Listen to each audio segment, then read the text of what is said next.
ফ্যাসিস্টরা বরাবরের মতো সাংঘর্ষিক এবং এরা দেশদ্রোহী, এরা সরকার বিরোধী। চাঁদাবাদ যে দলেরই হোক, আমাদের ভারপ্রাপ্ত চেয়ারম্যান জনাব তারেক রহমান স্যার, আপনারা জানেন ইতিপূর্বে আমাদের মাননীয় মহানগর দায়রা জজ আদালতের পিপি স্যার সহ আমাদের সিনিয়র নেতৃবৃন্দ সকলেই বলেছেন যে চাঁদাবাদের কোনো ঠাঁই আমাদের দলে নেই।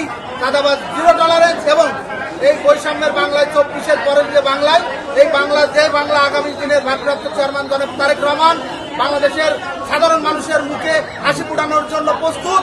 তিনি তার একদম ডিরেক্ট ঘোষণা যে চাঁদাবাদের বিরুদ্ধে তার জিরো টলারেন্স। এবং আমাদের দলে সহ সমস্ত দলে আমাদের ভারপ্রাপ্ত চেয়ারম্যান আপনারা ইতিপূর্বে দেখেছেন, যার বিরুদ্ধে কোনো অভিযোগ আসলে তাকে সরাসরি বহিষ্কার করতে, তার বিরুদ্ধে কোনো সুপারিশও করার তিনি সুযোগ দেন।